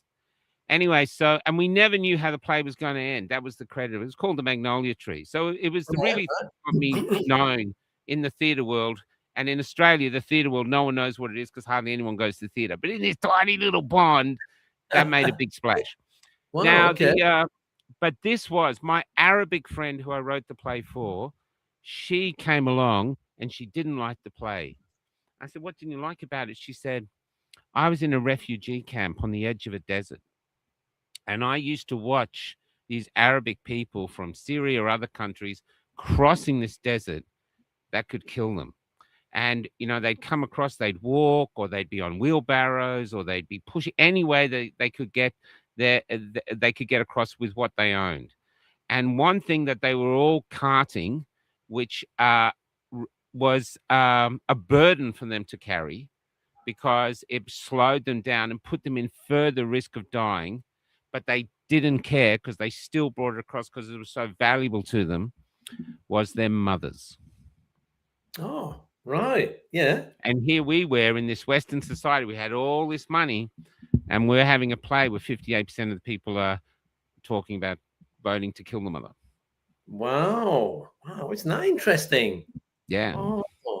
Is that play still going? You still doing the play?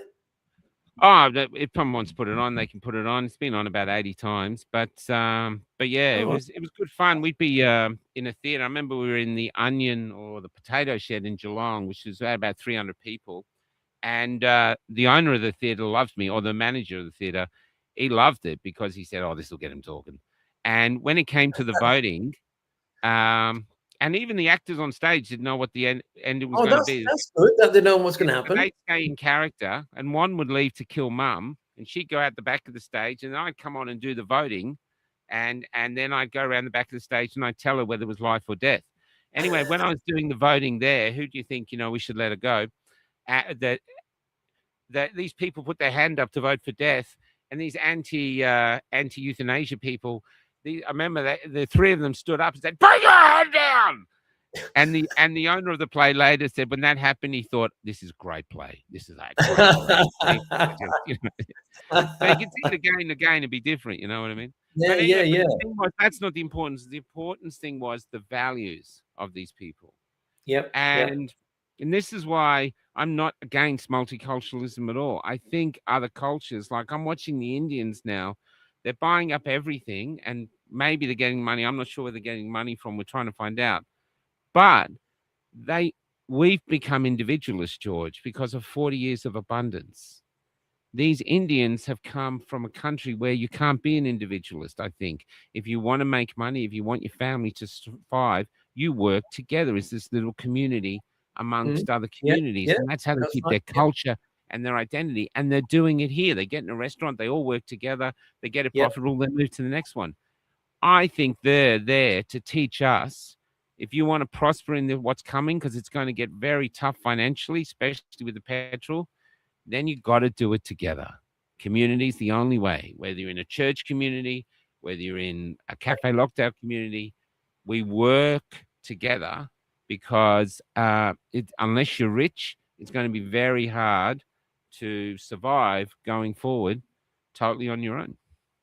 Well, that's what one of the things that was done to people, wasn't it, in the last 6 years? It was to destroy communities, to actually separate people. I mean, I was telling someone the other day, just the stupid, the 6 foot rule. You had to stay 1.5 meters away from people, which was a number pulled. It wasn't actually pulled out of thin air. You know why they picked that number, right? Yeah. Because I used to think, what a strange number, 1.5 meters, why not 2 or whatever? But the reason was, apparently, in America, the classrooms are certain sizes that you cannot separate. You can't get 1.5 meters between the students, so you have to close the school. That's why they actually chose that number, because it didn't work for this. And that's so it gave them an excuse to close the school. Otherwise, you could have made it smaller and they would have fit together. You know what I mean? Because Fauci said he made that up, and no one seems to be too worried about it, as you do. But so community, absolutely. Look, and which is why the things that we do, Forest of the Fallen, getting people coming and asking questions and being part of it, and just spreading the word, letting people have a joke, have a laugh, and again, even have a dance, Mike. That would be a good thing. And they took all that away, as we know. It would be great because the Arabic man, when I was there, what amazed me is we had to do something, a short video where the people, and I got to some of the woman I was writing it for. She was a big dancer. She got up doing this dance. It was amazing. You know what I mean? The move. It was just, you could just see it was in the DNA. But then the men were going, well, I can't stand here. And then the men were getting up and dancing. And I thought, this is so different from our culture. But man, I wish it was a part of our culture. That we just get up and dance, you know, and they just do it. They don't care. They dance with men. It's not gay. Exactly. It's just dancing. It's a celebration of life. Yeah. So I think there's things we can learn. The last thing to get onto now is also George Kesic, your website. Can they go there to do the pickleball as well? Everything. I saw my flow self-defense is that as well. But it's interesting. The flow, I'm actually repositioning that now. Not just because of how the world is, but something came to me the other day. A friend of mine. Have we got time for this? For me to tell you this or not? Yeah, go. Okay. I'm just watching the comments. Some of your viewers might know I teach a self-defense called Flow, which is based on Sistema, which is a Russian martial art. And it's very different from everything else. And a friend of mine was saying the other day, we had a class, and he's a good mate of mine as well as a student. And he says to me, I've been watching and reading up on this thing called Moves Method. And the premise of this thing is that most long-term injuries or lack of flexibility, lack of mobility, it's not just your body getting older or whatever. It's actually your nervous system protecting you, right? So, you know, when you can't do a certain move your arm in a certain way, it's because it's protecting, saying that you're not going to move here because I don't think you can do it, so I'm going to protect you, right? And I thought, I watched it and I listened to it. I thought, that's fascinating. That sounds really, really familiar. So the way to fix it is you retrain your nervous system, right? So if you just do normal stretching, after you finish, your body just goes back to where it was. Even if you do yoga for years, when you stop doing it, your body just goes back to that instead of being that, right? So, and that's to do with your nervous system. Another way of looking at that is your ego, because it's there to protect you, right? Saying, I don't trust you to be able to do this move. It's like jumping on a wall. You won't do it because your brain says, nah, you're too old. You can't jump up. You can't do that. So you've got to retrain it. So you do that particular move until your nervous system trusts you. And he says, yeah, you can do that. And that's how you stop a lot of injuries going forwards, right? So I read it and I watched it and I thought, that's really familiar. So I asked my assistant, Natalia, she's Russian, and not Natalie.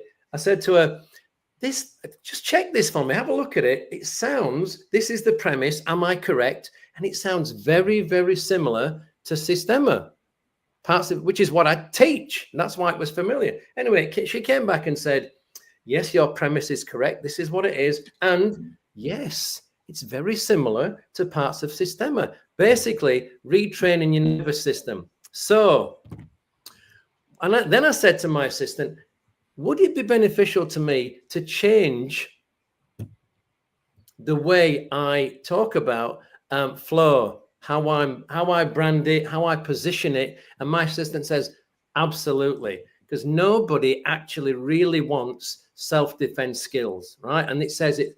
My assistant said it's an overcrowded market, it's price sensitive, and people really don't want that. They don't want to have to spend years learning a move that after 2 months they'll forget how to do anyway. And so this is what I'm thinking. What people really want deep down is they've all got a fear deep down that if something happened, anything weird happened in their life, could they handle it?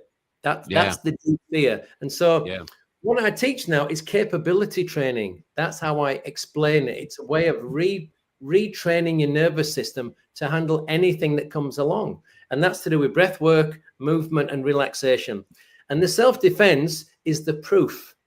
It's not actually the product, which I think in today's world is really what we all want. We want to be comfortable in an unpredictable world, that we could handle anything that comes along. So it's not just if someone jumps out of the bushes in 10 years' time and attacks you, could you do something?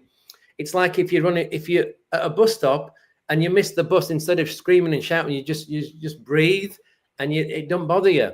So it's that, Yeah. it's being calm under stress. And my assistant also says what I teach is way above the moves method, because it teaches you to be calm in extreme circumstances. You know, someone's trying to kill you or hurt you, something like that, where you can be still to have lots of options to do something. So that's why I'm repositioning that, and I think it's amazing. And having said that, in recent times, I've had 2 women who've been in touch.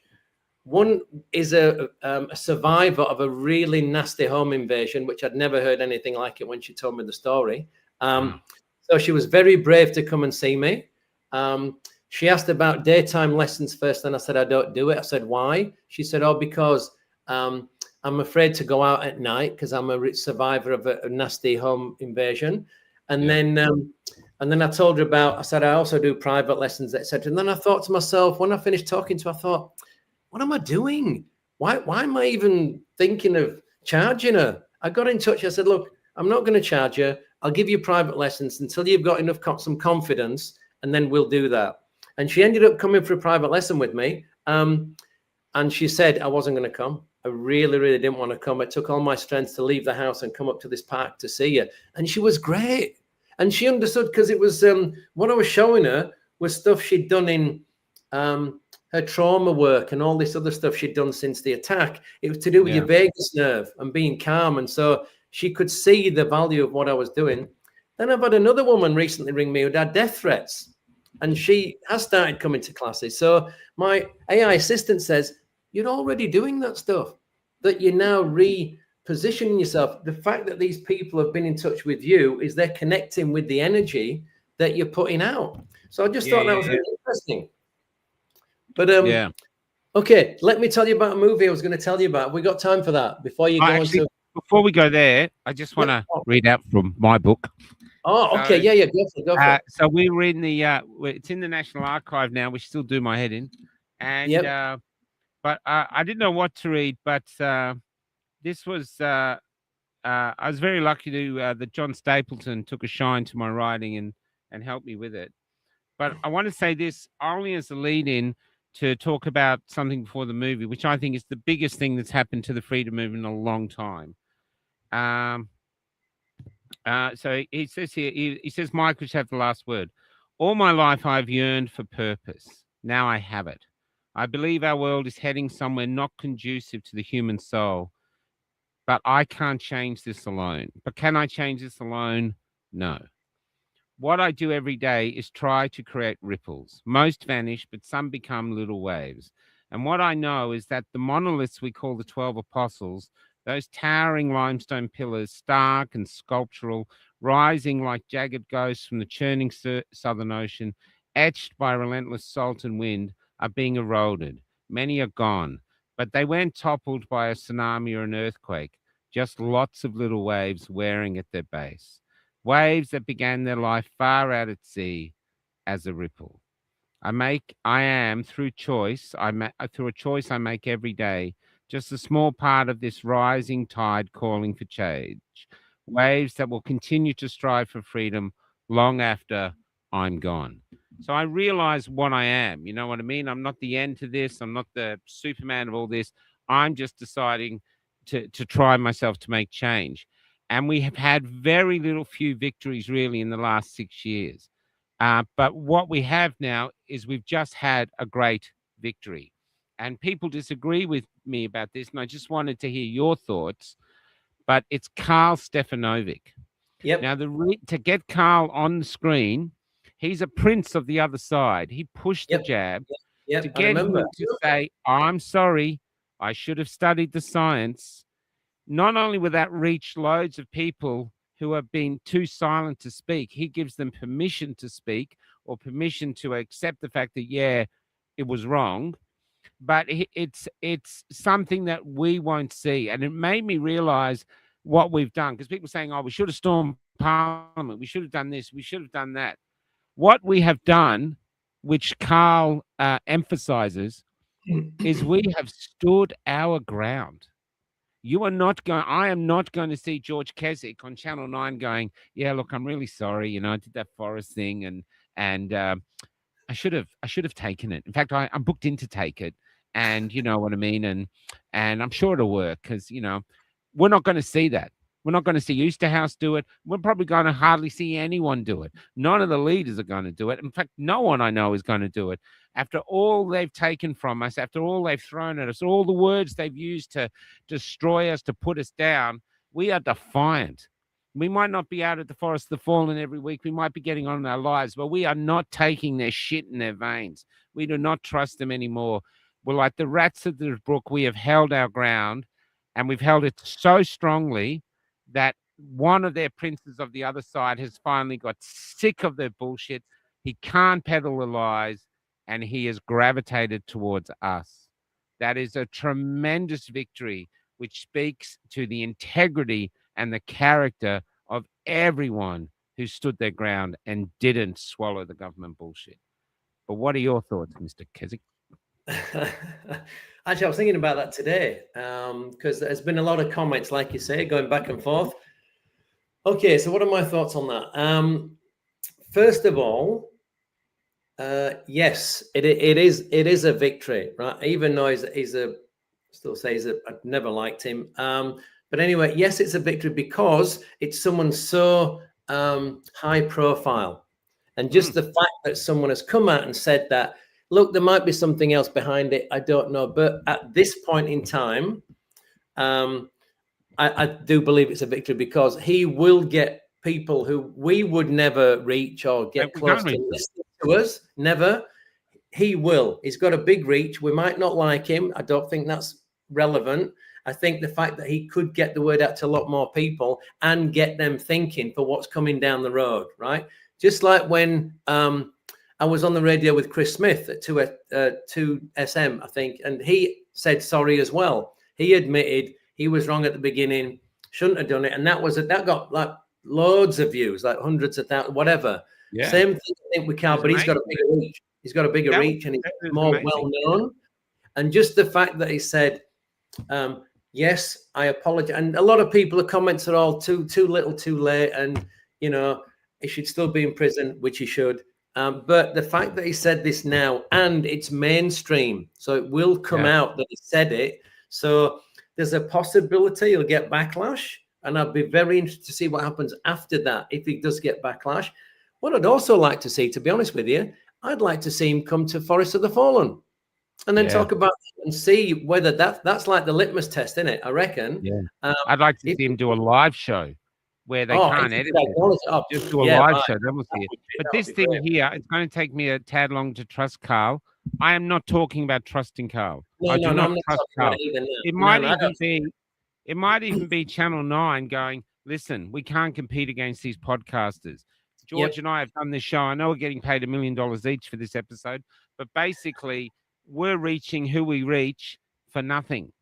If they want to do an hour-and-a-half show, it's going to cost them maybe $1 million. 100,000, 200,000.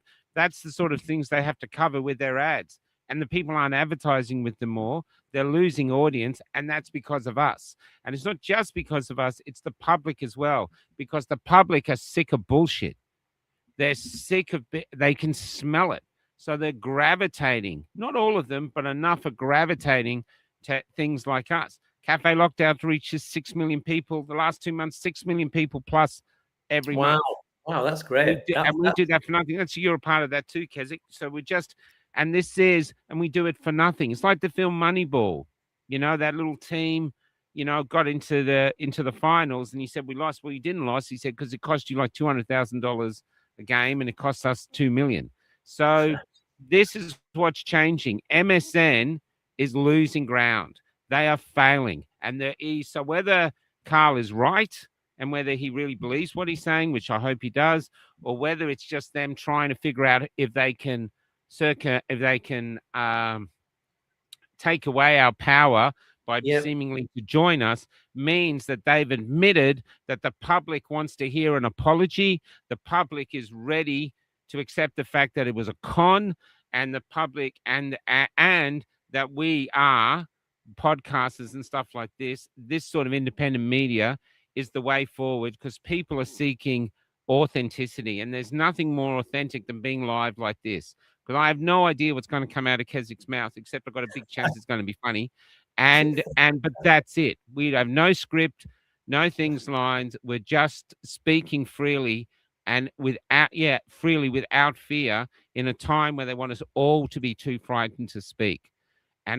So to see him go live will be the next step. I don't think he'll do it because it's too, he could get in trouble. He could go this, but we don't care. Yeah, it would be too controversial for him, wouldn't it, if he actually did a live from a forest? Now that would really set the cat amongst things.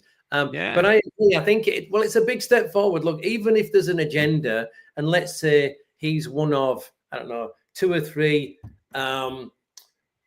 people in power positions, and they're putting them out there to look like they're on our side, so at some point they'll be trusted again to regain trust. And then when there's a bigger lie coming along, if that's possible, they'll then be on the other side, and people will say, oh, well, look, we trusted him, he's real. And then he'd be back to the other side. But I don't think at this point that matters. I think at this point, take what we've just heard, the fact that he's apologized, and of course, I want to see all those people that push the poison. I want to see them all in leg irons forever, 4 sharing one cell, which is 2 by 2, with a couple of guys with tats on their faces in there, and no time out for good behavior, no visitors and all that, and see how long they last. I want to see all of them in there because they've cost lives. They've cost a lot of lives. Oh, me too, mate. Honestly, it's like the Epstein files.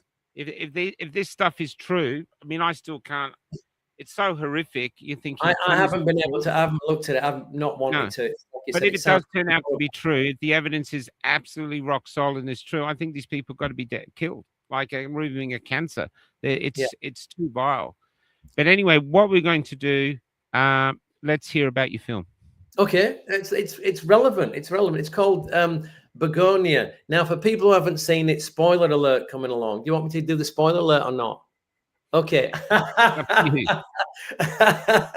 Okay. Can you do without the spoiler alert? Can you get it up to a point and then go, and that makes people want to see it? Could you do that? Like get there. Yeah, I could, but it won't sound as good unless I tell you the story. Because I'm going to tell you straight away. And the reason I saw it was, the only reason I wanted to see it was it's been nominated for some Oscars, right? And my wife went to see it at the open air cinema with a sister and some friends, and she texted me that night and said, "Oh, I went to see this film, and it was pretty horrible, pretty horrible." And it's like, and we're still thinking about what we saw, and it gets you thinking. And then I read up the premise of the movie. I thought, that's interesting. That got her thinking. So the story is 2 conspiracy theorists. You see, you're already interested, aren't you? 2 conspiracy theorists. Anyone we know? Yeah, 2 on the screen. And so it's very fitting. They kidnap, wait for it before you spill your drink, the CEO of a big pharma company. Exactly. Believing she's an alien come down here to destroy the world. Now, how's that for a story, right? How's that for a story? Yeah. I won't give a spoiler. I won't spoil it, but I will say it could easily, while I'm watching it at the beginning, I'm thinking, and the way it was being portrayed, I thought it could easily just be a hatchet job on conspiracy theories, to make this guy out to just be a total head case. They'll just destroy that idea of what comes. But I'll just say, it didn't turn out that way. And it's actually worth seeing. It's actually not a bad movie. It's got a couple of nasty bits in there, but it's actually, as a movie, it's not bad. And so I just, as soon as I read that, I thought, ooh, that sounds interesting. But as I said, you watch it and it really does get you thinking. And it starts with bees. That's why it's called Begonia, because bees in a flower. And it talks about how bees are basically essential to the world and how beehives work, and how sometimes bees, even if they don't get killed, eventually the hive dies because at some point the bees just give up or stop and move off, and they'd kind of all just die off. And that's how that can happen. And that's how the movie starts. So there you go. Do you know, we had Alison Beveridge on Sunday morning. I'm trying to get her to come back on. She's incredible brain. Oh, she's the journalist, the investigative journalist. Yeah. Right. But she said something which made me really think. And she said that the big pharma companies have more of a turnover, more wealth than most mid-sized countries. Sweden, Switzerland, they're bigger than that. Wow. Yeah, yeah, yeah. And then you realized, so you got all these people invested in keeping this big pharma company growing because they're living off it. They're all living off this. You know, this is their. Right. And Yeah, so, yeah, in order to keep it going, and you see this coming in, they say, you see people who work for big pharma saying, we never investigated healing anything. We just looked for markets where we could sell more drugs, because that's. So then you look at it from a human point of view. They're just trying to keep this business alive. Unfortunately, to keep this business alive, they need a lot of people to be sick. So the bigger they get, the more people they need to be sick. So if you're injured Yes, by a of course. vaccine, Yeah. I hate to say it, but that might not be an accident. It might be them creating business for themselves. Because when I talk to vaccine injured people, most of them have spent over $100,000 on trying to get better. And where's that $100,000 gone to? Big pharma industries. Of Do course. you see what I mean? Yeah, yeah, absolutely. It's just them trying to keep their business alive. And because they're a corporation, the corporation itself legally is a psychopathic organism. All it cares about is making more money. That is the purpose of a corporation. And what it means is the corporation can be housed by beautiful, empathetic people who love humanity, who want to help humanity, but they work for this dragon that just wants to consume and consume and consume to make more profit. And it does that at the price of human misery now. And that's why they had in America, they had the opiate epidemic, which was basically a big pharma company making loads of money. Thalidomide, they didn't cancel it down because they were making shitloads of money. And the profit meant more to the shareholders than the injured children. And here, the profit of big pharma that has made trillions out of your misery, is that it? So to me, this is what we're dealing with. It comes down to to money, greed. Yeah, I know. Is know. it? Greed. I'm not saying that is the case. It's just something to think about, you know. Because they've never solved any illnesses or anything, have they? They've just, in all the years they've been Why would they? Yeah. Where's the money in that, George? Oh shit! I never thought of that. Obviously, I'm not going to make any money. How are you going to be a chess champion if you just let everyone beat you? Huh? Yeah, I know. Wow. Yeah, that's a good point. Of course, they're not in the business of making people well, are they? Otherwise, like I said, there's no return business. There's no. And the business they've got at the moment is a fantastic model. With the jabs, you're giving people cancer, then you come up with a cancer cure. One of the funniest things I've ever heard was Bola, you know, the head of Pfizer. He was in an interview the other day, and he said, and I fell off my chair literally. He said, he started with the line, "Well, we saved the world from COVID, and now we're going to save it from cancer." And I thought, what? Have I missed something? I've missed an episode again. I've missed the bit where they saved the world from COVID. But so you poison everybody and you give them all cancer, and then you come up with the drug that's going to help them get over cancer. But then, of course, that gives them something else, and then you got to produce that drug to help them again. They're so caring and sharing out there. I think that's lovely. But unbelievable stuff. I mean, what a great lad. And he did it with a straight face. And it's what I call... Hey? Do you know what I've always said from the beginning? What's scarier? Someone that's doing something evil and know they're doing something evil, or someone who's doing something evil and believes they're doing something great and good? Well, those people are just that. What do you call them? They're just the no. That's what they were. Nazis. Nazis thought they were leading us to a promised fatherland. They believed they were doing the right thing. In order to get to the promised land, they just had to kill everybody. It's just what they call the simple idiots. Those that in the movie where they do all this stuff and they go, yeah, it's great, and then suddenly at the end, after they've relived that, they don't have the useful idiots. That's it.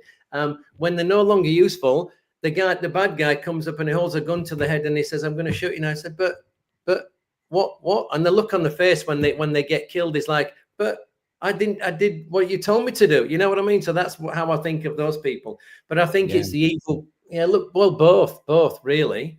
And there was something else I was going to say about it. It just made me think of it. Which is the evil? No, it's gone. But that's Look, okay. I need to be very paid much more. like you and I go into the glass repair business, and I go down the street in the middle of the night with a hammer and crack up some business. And you come down, you're a positive guy. Oh, it's terrible. Look at that. You've got the wind blowing right through there. I just happen to be a glass repairer. You know? Yeah, and I'll do it right now for you. I'll look after all the windows and say, yeah. You're so lucky that I was here to help. So lucky that I was here to help. They're calling the cops. But this is where it is. And anyway, look, there's other things to talk about. I'm going to let you go now. Thanks for coming on. I was really looking forward to this. We've had some really heavy shows, and I just wanted to be in an audience with your positivity. So I think you're a great asset to the movement. Do you want to finish with a bit of the epilogue? A little bit of the epilogue at the end? Sure. Okay, and then we're going to finish with the laugh with Trump. That's an uplifting ending, not a happy ending. That's something different. It's an uplifting ending. So if I can find it, which I can. Okay, so here we go. It's only a couple of pages, so hopefully nobody's asleep yet. So, epilogue: don't miss out on your own life. There's a saying that's been rattling around in my head for years. If you don't stand for something, you'll fall for anything. Over the last 5 years, the world has tested that idea like never before. We've seen fear dressed up as virtue, control disguised as compassion, and silence mistaken for safety. We've watched good people lose their way, not because they were bad, but because standing for something suddenly came with a price tag. But here's the truth. The price of silence is always higher, because when you stop standing, you start falling slowly, quietly, without even noticing. And that's how freedom disappears. Not with a bang, but with a polite nod. Freedom to be. If there's one thing I've learned through all the madness, it's this. Regardless of what kind of chaos surrounds you, no matter what governments say, what media scream, or what fear demands, you must hold on to your sanity, your humanity, and your joy. Because life isn't meant to be endured. Life is to be enjoyed. That's the message at the heart of my song, Freedom to Be. Freedom to be, freedom to say, freedom to dance, freedom to play, freedom to come, freedom to go, freedom to choose, and to say no. Those aren't just lyrics. They're a manifesto for living, a reminder that freedom isn't something granted by authority. It's something you live, breathe, and protect every single day. Freedom is the sunlight that breaks through the cracks of conformity.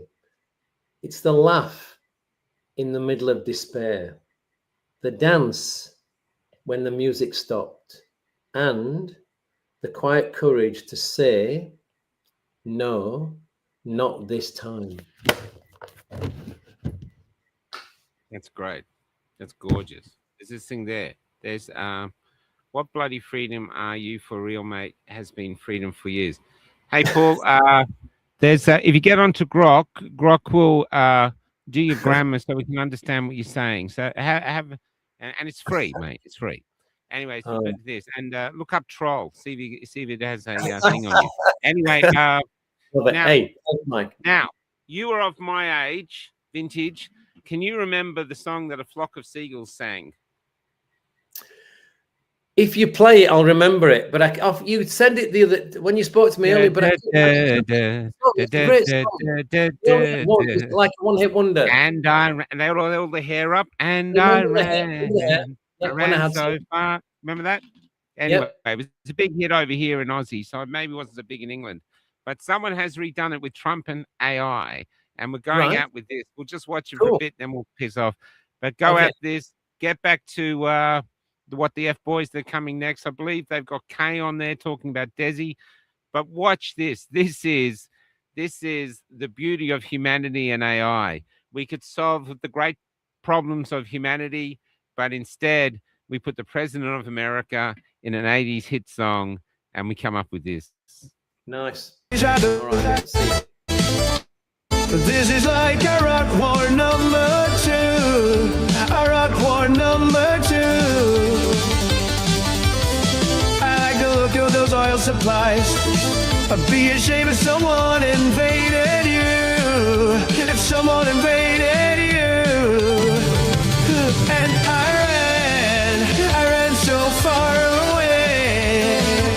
Above my ran, above them night and day. But destroy USA. Good night, George. And thanks for coming on, brother. I really appreciate it. Take care. Yes, thank you. Yeah. See everybody. I'll see you tomorrow.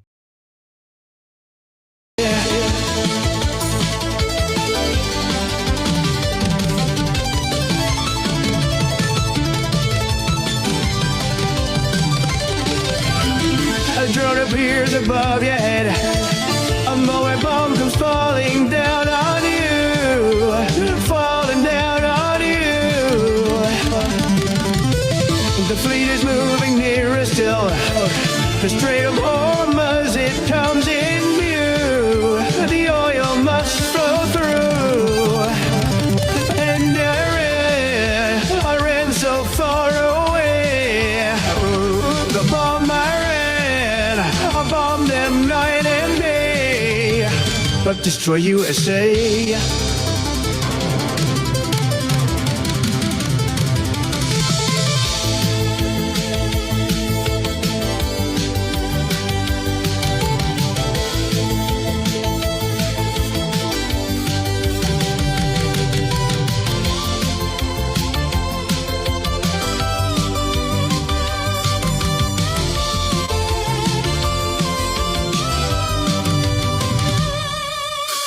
A tiny hit hits a big red button. Atomic bombs come falling down on you. Mushroom clouds in view. Send out a tweet to let you know. World War III, 'cause Israel told me to. All for Netanyahu. And I ran so far away. Bomb bomb them night and day. And I ran so far away. Bomb bomb them night and day. But destroy USA.